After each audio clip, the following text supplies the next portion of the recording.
Alors, on continue. Donc, on revient à notre situation. On a une population dans laquelle il y a 6% de naissances prématurées. Et nous, on s'intéresse à un échantillon de taille 400. Donc, on choisit 400 femmes ayant un travail pénible et on observe une fréquence de 12,5% de naissances prématurées.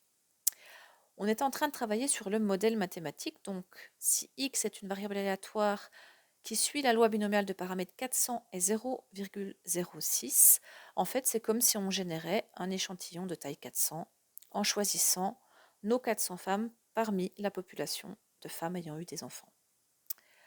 Alors, on va regarder cette loi binomiale de paramètres 400 et 0,06, à quoi elle ressemble. Et pour ça, donc, on va utiliser par exemple le tableur qui permet de calculer les probabilités correspondantes. Donc là, dans la première case, j'ai la probabilité que x soit égal à 0, ensuite la probabilité que x soit égal à 1, probabilité que x soit égal à 2, il me les calcule directement, et je vais comme ça jusqu'à 400. Alors, je vous rappelle juste que par exemple, pour calculer la probabilité que x égale à 0, dans Excel, vous tapez égal loi binomiale de votre valeur, donc ici c'est 0, donc il est en A2, le n,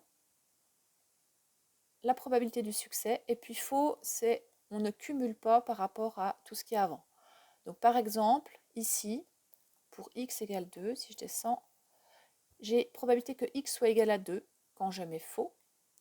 Et à côté, j'ai fait les cumulés, donc j'ai mis vrai, si vous voulez regarder, voilà. Et là, ce n'est pas la probabilité que x soit égal à 2, mais la probabilité que x soit inférieur ou égal à 2. Mais nous, on va s'intéresser qu'à la deuxième colonne. Et à partir de toutes les probas de ma deuxième colonne, je peux obtenir la distribution correspondante. Donc, j'ai fait un graphique, hein, j'ai pris toutes les valeurs de ma colonne, et puis j'ai fait un graphique. Où est-ce qu'il est? Voilà, qui me donne pour chaque valeur de x, la probabilité que x soit égal à cette valeur-là. Vous voyez, alors on ne le voit pas en entier parce que après les probas sont quasiment égales à 0. Elle est les probas sont importantes sur les premières valeurs, les petites valeurs de x, puis après elles sont très très faibles. Donc on obtient notre forme de courbe en cloche. On s'en doutait, hein, sur 400 répétitions, on a déjà quelque chose qui va avoir une forme de courbe en cloche.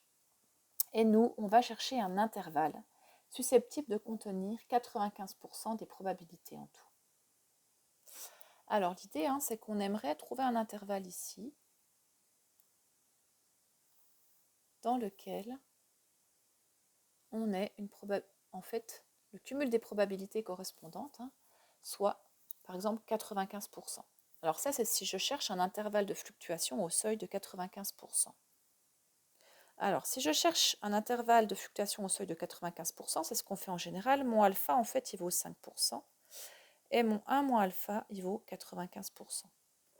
Dans la pratique, hein, on cherche un intervalle de fluctuation qui contient 1 moins alpha % en fait, des données. Donc, ce qu'on a envie d'avoir, c'est trouver un intervalle ici dans lequel j'aurai 95% des probabilités. Donc, je vais le dire un peu autrement. J'aimerais trouver en fait mes deux bornes A et B pour que la probabilité que x soit entre A et B, elle soit de 95%. Donc j'élimine 5% des valeurs qui sont un peu trop extrêmes et je conserve 95% des probas entre A et B. Alors plutôt que de travailler avec les nombres de naissance, on va plutôt travailler avec les fréquences. Alors ça ne pose pas trop de soucis. Alors je garde cet exemple pour l'instant. Si je trouve mes bornes A et B telles que 95% des probabilités en fait que x soit entre A et, la probabilité que x soit entre A et B, elle vaut 95%. Et bien si je veux la fréquence qui va avec, grand F, je vais simplement diviser mon nombre de naissances prématurées de mon échantillon par la taille de l'échantillon. Ici c'est 400. Hein. Je vais dire n. Et puis donc je cherche le A et le B pour que la probabilité que x sur n soit compris entre du coup A sur n et B sur n, elle soit de 95%.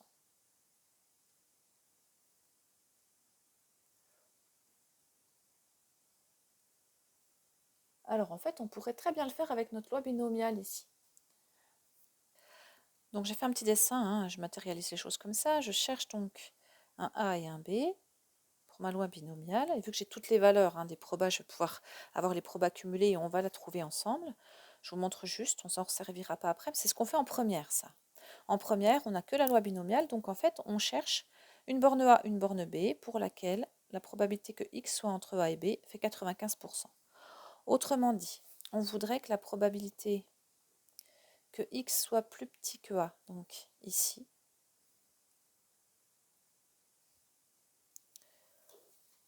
donc ici, on voudrait avoir une probabilité que x soit plus petit que A, qui soit plus petite que 2,5%. Et puis la probabilité qu'on a ici aussi, on voudrait qu'elle soit plus petite que 2,5%.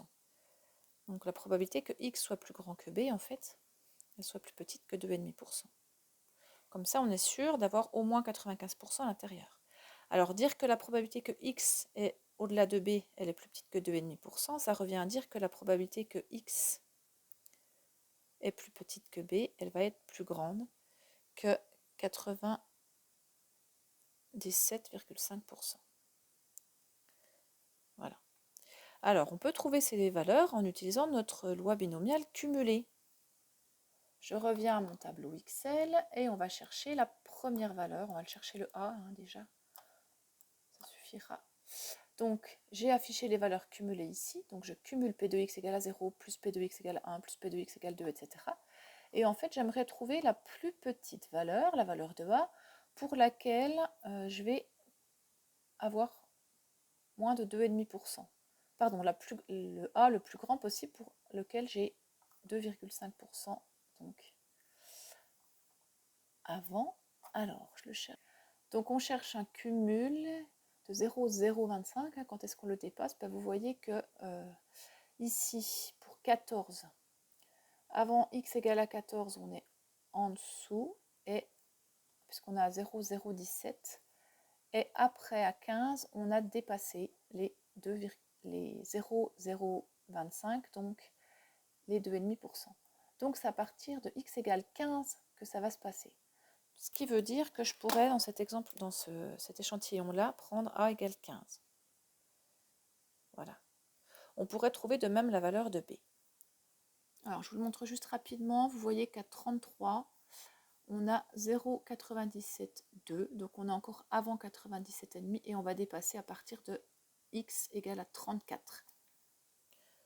Donc, j'obtiendrai un b égal à 34 et on pourrait donc ici indiquer que la probabilité que x se trouve entre 15 et 34, elle est supérieure ou égale à 95% et c'est les meilleures bornes qui marchent. Voilà. Alors, ça va avoir plusieurs soucis, plusieurs problèmes d'utiliser cette loi binomiale.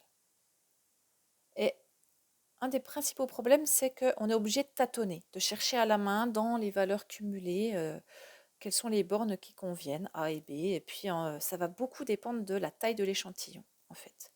Si à la place de n égale à 400, je prends une autre valeur de n, il faut tout recommencer et je suis obligée de retrouver toutes mes valeurs et de retrouver mon A et mon B et c'est hyper laborieux. Autre inconvénient, c'est que si je change la valeur de l'échantillon, on a vu dans tout ce qui concerne la loi normale que notre histogramme en fait qui représente nos probabilités, notre densité de probabilité, il va se décaler vers la droite et il va se rétrécir et nos probas vont être de plus en plus petites, etc. Plus la taille de l'échantillon n est grand. Et du coup, on a un modèle qui n'est pas fixe. Donc, qu'est-ce qu'on va faire? Vous vous en doutez, on va se ramener à une loi centrée réduite pour plus que ça bouge, pour plus que ça dépende de la valeur de n. Et en fait, en centrant et en réduisant, on va se ramener à un histogramme donc qui va être centré autour de 0, dont la forme sera fixe. Et puis, on va l'approcher par notre loi normale qui, elle, va venir s'approcher de notre modèle de loi binomiale. Alors, j'arrête pour cette deuxième vidéo, on continue dans une troisième.